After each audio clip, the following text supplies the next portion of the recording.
Hey everybody, this is Brody from Brody's Garage. Today is April 28th. This is episode 56.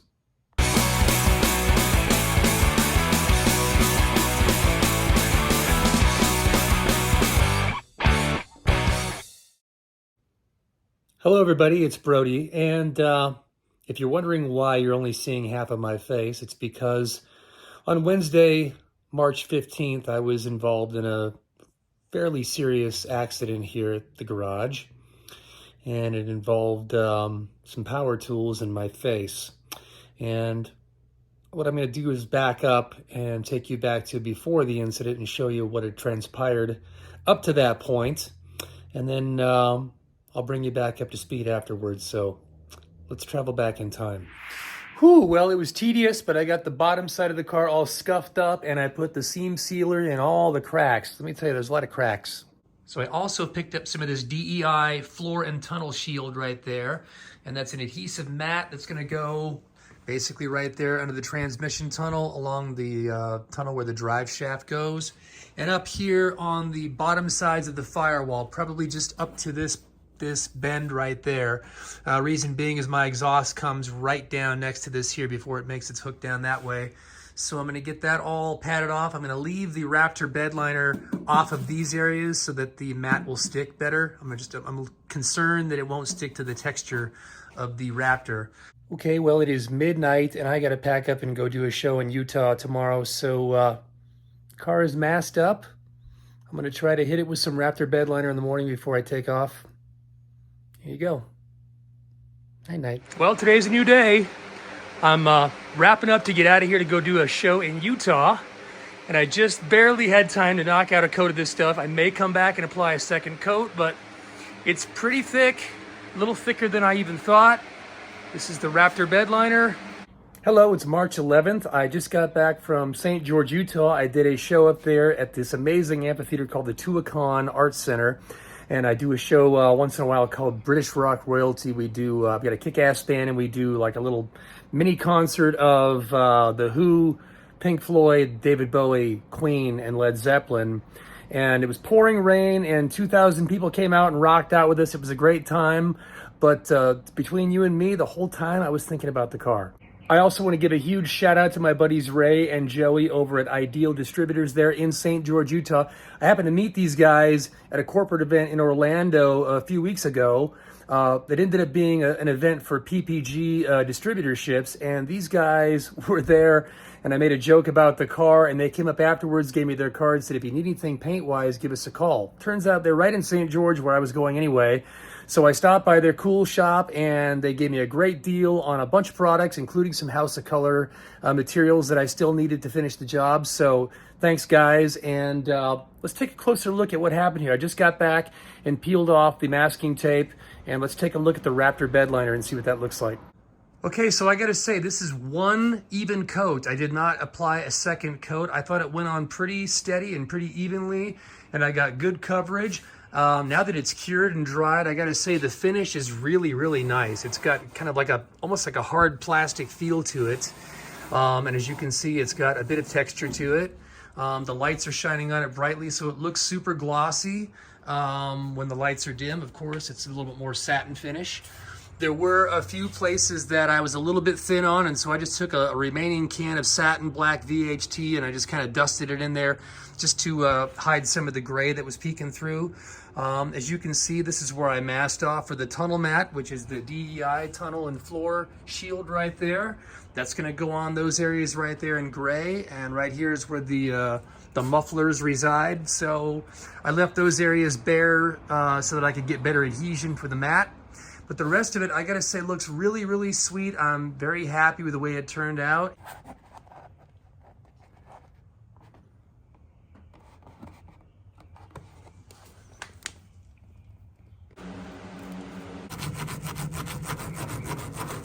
Well, at this point, I think I'm done with the underside of the car, at least in as far as the basics and the undercoating and the heat thermal barrier there.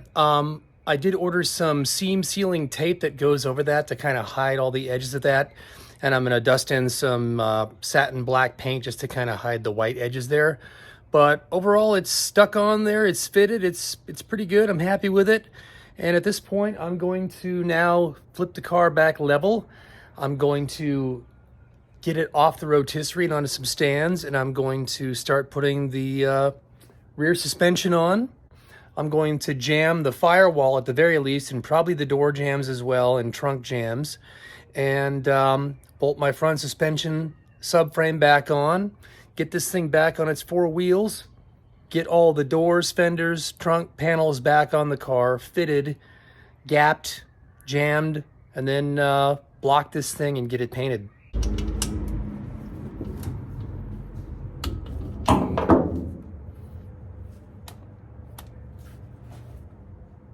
Okay, well, there's a look at the DEI floor and tunnel shield installed. And yeah, I think it looks pretty good. I went ahead and I got some of their seam filler tape and went across all the seams on the bottom of the tunnel. Finished that off, did a little touch up with satin black paint, and let's get the suspension installed.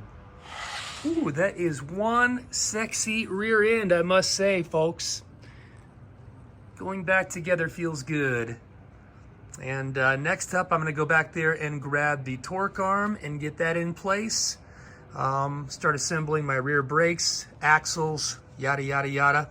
The tires are being mounted back onto the wheels as we speak. I should get those back maybe tomorrow. And yeah, at least the back half will be done.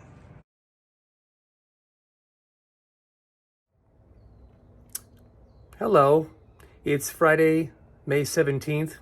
Happy St. Paddy's Day to you all. This is my first morning back at the car since the incident. This is what I look like as of right now. I have had 11 stitches put in my mouth. I lost 3 teeth. Technically, I lost 3 crowns, which were already crowns. But it knocked out, it fractured 2 of the teeth, the root teeth. So I've had those built up. I have temporary crowns put on yesterday, which are not perfect by any means. I'll make sure that the final teeth are much better than these. And my mouth is swollen still. As you can see, I look like the frickin' Joker. Wait till they get a load of me. All right, what you're looking at here is the TCI torque arm, and you're seeing a DeWalt drill that is left exactly where I left it. What I was doing was drilling out some holes in the suspension where things have been powder coated. And if you look closely there at one of these pieces, for example, right there, those holes, that powder coating with its clear coat and all that builds up about, I don't know, a 1/16 of an inch or more. So a bolt, which would have normally passed right through this hole right here, will no longer pass through because now the hole is too small. So I was in the process of going through all of the places where bolts were passing through and reaming out the holes with a drill bit. I had tried to pick up a set of reamer bits. Reamer? Why? I picked them up at, I was trying to pick them up at Lowe's and they didn't have any. So I just thought, screw it, I'll just come home and use a standard drill bit. Things were going great. I got most of my suspension back in by myself without a floor jack, by the way. I left my floor jack in storage, but I got the rear axle in place. Hoisted the pumpkin up by myself, got it in place. The torque arm is there, the trailing links are in place. And I was in the process of drilling out really kind of like the last set of holes for those pinion adjustment bars that go down right there. And here's where I made a critical mistake. That drill is going through an outer hole to reach an inner hole inside there. You'll see where the drill bit is stuck. And what I believe happened is, well, first of all, I had the drill on a lower torque setting. You've got multiple torque settings, and then you've got the max setting, which is the little drill bit icon. My understanding now is that the lower torque settings have a clutch that will slip and release when it catches. If it goes past a certain threshold, the clutch bypasses and the thing just kind of goes brrr, it just rattles. So being stubborn and persistent and kind of at the end of my day and wanting to be done with this, I decided to crank up the torque setting all the way up to the drill setting and spun it, and it's probably also set on its higher speed right now. Actually, no, it's still set on the number 1 speed, so it's at the lower speed. Even then, it's at its max torque setting. I was laying here with my head right here with my feet at that end, looking up at this thing as I was holding this with my right arm, and probably had lifted my head slightly to kind of look and see where the bit was going. And with the RPM spinning, the drill bit, it grabbed and seized, and the torque of the motor inside the drill spun this entire assembly counterclockwise around very quickly and whacked me on the side of the face right over here. This all happened in a matter of a fraction of a second, and before I even knew what happened, I began to taste blood in my mouth and bits of broken teeth, and it took me a couple seconds to realize what had happened. I kind of slowly, calmly exited under the vehicle, went inside, and cleaned up. I called for my fiance Nina to come down, and I got myself some ice packs and towels, kind of cleaned up the mess, and then we went to the ER. After a few hours, they came in, and the first thing they did was used a giant horse tranquilizer-sized needle. I'm just making a reference here. I don't know how big it was, but it was gigantic. And they shoved it right up into my gums to try to numb me. Well, that sent me through the roof. I've been to the dentist many times. I've had a lot of Novocaine needles, and those are bad enough, but this thing was like 10 times worse than that. And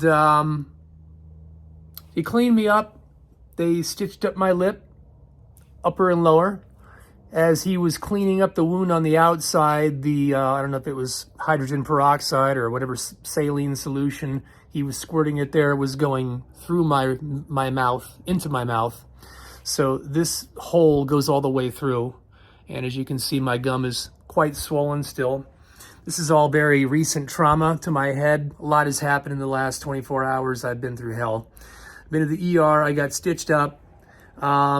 We collected my broken remaining piece of stem of tooth that was fractured almost completely off. Went to the dentist the following morning, which was yesterday. I spent 6 hours at the dentist getting 3 root canals. After x-rays, they determined that there was enough of my root foundation to leave intact and not do an implant. So what they did is they, I think, retained one of my back teeth. It's these 3 teeth. It's 1, 2, 3. The furthermost back one, I think they were able to retain the previous stub from where my previous crown was on. They just cleaned and dressed that one. The next one was completely broken out. The one in front of that was, I think, mostly broken out. And so I think they ground them down and they put 2 like posts into those 2 teeth. I have temporary crowns, which don't look that great right now. And I go back in a week, hopefully, to get my final porcelain crowns put on. The stitches are supposed to come out in 5 days. This all, of course, has to happen right as I have a show coming up next weekend in California. So I'm going to have to try to perform and sing with like brand new porcelain crowns and a scar across my face. So I don't know, does it add character? Nina says it adds character. Anyway, I don't know how much more character I can tolerate with this car project. I've had my ass handed to me a couple times now. And so I put this out there like I've done other things with the car to show you my mistakes so that you can learn from me. I hope that somebody gets some wisdom from this at my expense, looking like a complete jackass and feeling like a jackass because it was a dumb mistake. I underestimated the torque of the drill. I didn't realize I've had lots of drills seize up, but you know, I'm standing up usually working on a bench vise or something and I've got more leverage against it. This was me one-handed laying underneath the car with the drill precariously close to my face. And now I know that and I guess this is kind of a plug for DeWalt drills, man. They make some high torque drills. So if you're looking for a high torque drill, get yourself a DeWalt drill. Just don't keep it near your frickin' face. So I'm hoping and praying that I heal up at least relatively well. I know I'm going to have a scar here now for forever. Hopefully it can minimalize and kind of clean up and I'll get some decent crowns on my teeth again. Honestly, I needed new crowns anyway. I had some dental issues, so this is kind of accelerating that. This little ordeal here has cost me about $8,000. I'm gonna get back to it because this mother effer is gonna get finished one way or another, and I'm not gonna let this keep me down. I'm gonna treat my wounds, I'm gonna take my antibiotics and my pain meds, and I'm gonna move through life a little bit more carefully from now on. Okay, so I'm reassembling the axles and the Wilwood brakes here. This is the Wilwood parking brake. And I remember this being a problem before.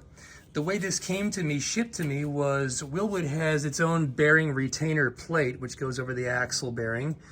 But it also shipped with this other plated bracket in addition to this bracket. I just called Curry Enterprises to confirm why they have two brackets here. And they said, no, that's on TCI does that for some reason. So I'm eliminating this. I'm just gonna cut it off and get it out of the way because it is not needed, and it's actually very, very difficult to try to get this whole assembly up in there and get this one in place with the nuts. So this one's coming off and this one just slides over. So bye-bye. Okay, well that's done. This side is in place. I positioned the retainer plate with the horseshoe opening towards the top. Got the nuts in there. I'm gonna torque these to 30 foot-pounds and do a little crisscross pattern. There we go. Well, wheels are back on. Rear suspension is in place. I've lowered the car in the back and I've taken it off the rotisserie. It's on jack stands here in the front, and spin around here. I took the rotisserie off here so I could work on the Firewall. First thing I did was I took this down to bare metal and I welded up some gaps and some cracks in there that were in there. There goes Tony. Hey, Tony. Yo. Say hi to everybody. How you doing? And yeah, so I'm gonna hit this with some epoxy primer. In the meantime, I went ahead and I got some seam sealer out, went around all of the places where the panel overlaps, up underneath there, along there, down there. There's quite a big little nook right down there. So yeah, finishing this off and tightening it up, and then I'm gonna hit that with epoxy primer. I'm going to maybe hit the entire Firewall again with some 2K urethane primer. Sand that down. I'm going to mix up some color and figure out which exact combination of sealer and base that I want to use. I've got 2 colors of base and I've got 3 colors of sealer, or maybe 4. So I'm going to find the combination that I like the best and hit this Firewall. Then I can bolt my front subframe back on.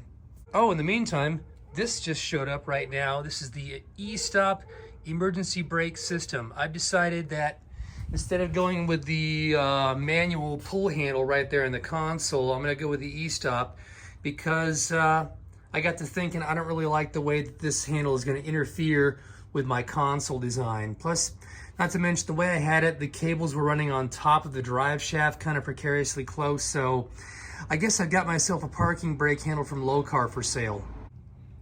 All right, so there's the main solenoid, or whatever you want to call it. There's the main unit from E-Stop, and there is the, I guess, control box. And let's see, it measures about 15 inches in length and about 2 inches wide and 2 inches tall or so. I guess I'll crawl into the car now and see if there's a practical place to put it. Okay, so a quick look underneath the car, and I think right away the most obvious place to put this is on the inside of the rocker panel up here towards the front of the car. I'd have to anchor it in 4 places, and the obvious thing would be to use a couple of rib nuts up there. And then down here where this is a lip, I might just go ahead and weld a nut on the inside here. I don't know that I really want something protruding all the way through to the outside of the lip here. I guess a button head bolt painted the same color might blend in okay, but if not, I could just weld 4 nuts on the inside here, or do 2 rib nuts and 2 welded nuts or something like that. But at any point, I do believe that this conceals it nicely. I just gotta make sure that it's far enough away from my exhaust and that the cabling works out, but I think you need a little bit of slack here for the cables to come up, and there's be a coupler for the 2 to join into 1, and then that just would tie to this little actuator cable here. So there you go. E-stop. There's where you're going to be. Well, you want to see what it looks like now? There you go. It's been just about 2 weeks since the accident here, and I must say that I'm healing up very well.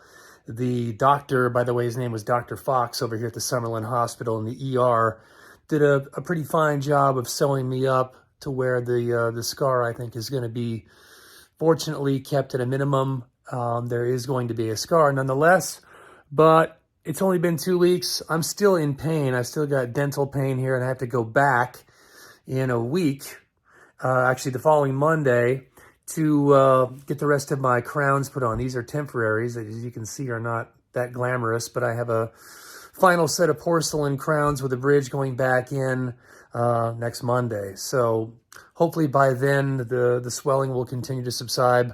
I have got some scar tissue built up in here, and if you look there, my lip is still got a bulge in it, and you can feel it inside on top and bottom. It's definitely got some scar tissue.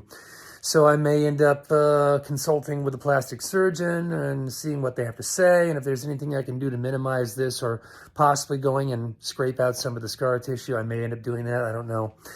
But I'm thankful to be alive. I'm thankful that it wasn't worse. It could have been far worse. A lot of people have said, oh my God, thank God it wasn't your eye.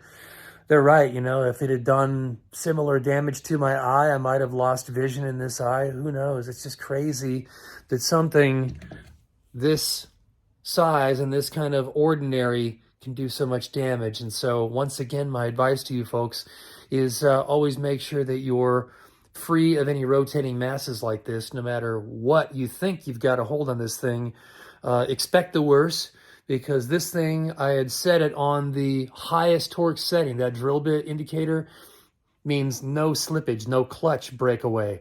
So instead of it giving and cutting loose, it just grabbed and spun this thing over as fast as it would go. And my teeth and jaw were there to stop it.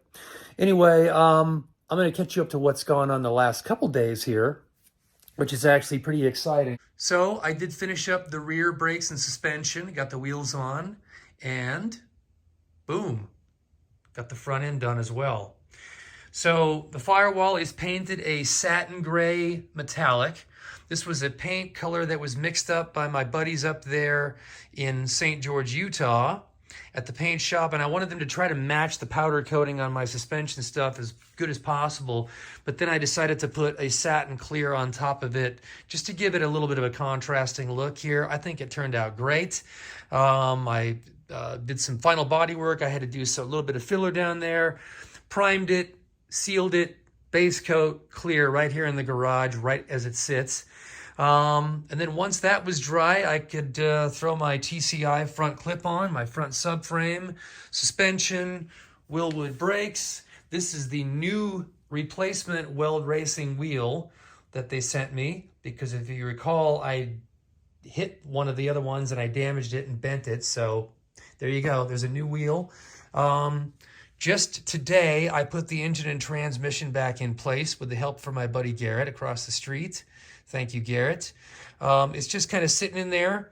I want to point out that I did enlarge these holes just slightly. The original bolts were 7/16 diameter, and yet the holes in the chassis were 1/2 inch. So rather than having, that little bit of slop in there, I went ahead and kind of used the reamer, used the bit and opened things up a little bit, and I got these 1/2 inch grade 8 bolts in there. So I'm pretty stoked about that.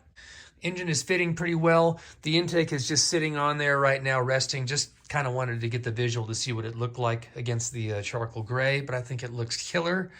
And I got my little Spectre Performance bulkhead fitting back there, and the one over here for the wiring. And basically, yeah, I'm very pleased. After 5 months of dinking around with that roll cage, once that was done, it just opened up the floodgates. I was able to flip the car over, get the Raptor bed liner on, get the suspension underneath and front, drop the engine and trans in, and now things are really progressing. So my thinking is that now, with the weight loaded on the chassis the way it's going to sit, I can maybe do a quick adjustment of the doors and kind of make sure the gaps are still good on everything. I might throw the fenders on there and just kind of rough everything in and just take a quick look. Then I'm going to blow it all apart, I'm going to jam the back sides of all the panels, trunk, doors, fenders, hood. And those are going to be jammed the exterior body color, which is going to be the orange mix that I'm going to come up with. The interior, I've decided that I'm going to go ahead and do the gray, same as the satin finish here on my dash.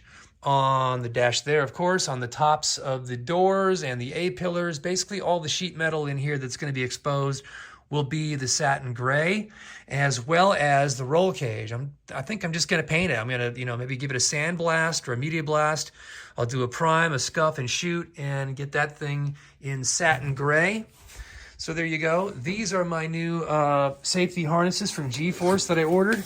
And the idea is they will replace my old shoulder and lap belt, and they will anchor to the back of the roll bar here. So I'm going to give those a test fit here maybe tomorrow.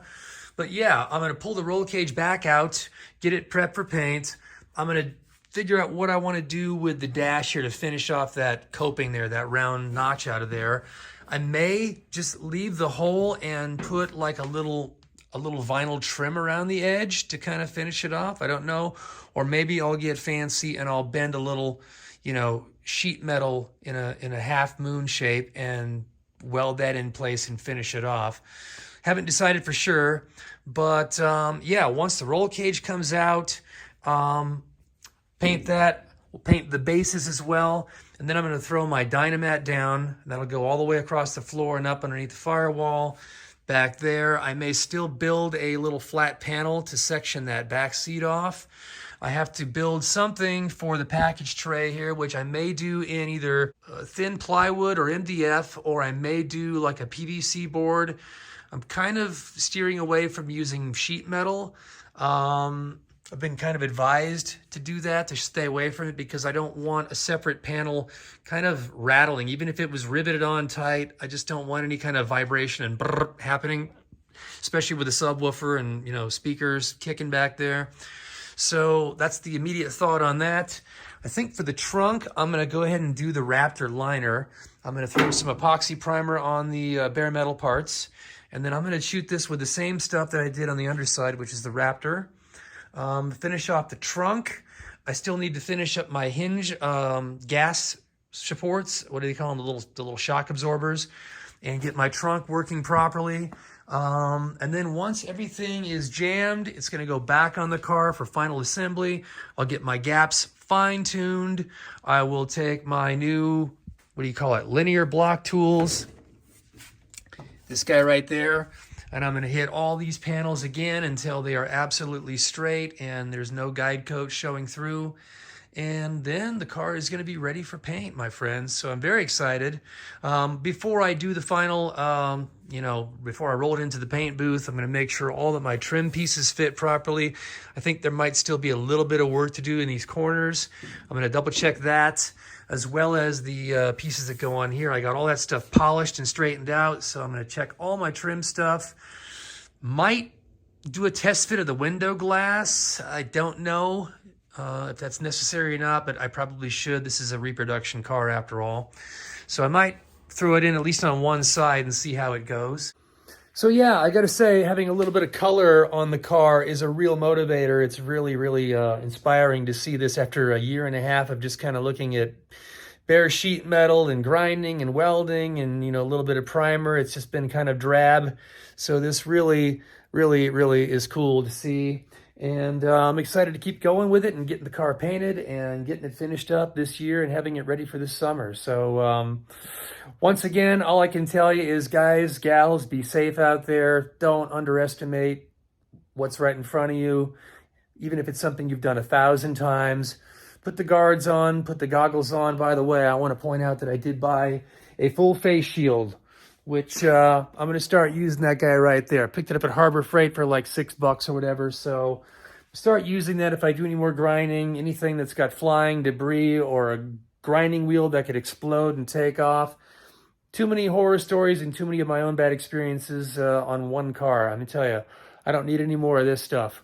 So be safe out there. Thanks for watching. Please subscribe, and I'll see you on the next episode. Big things coming.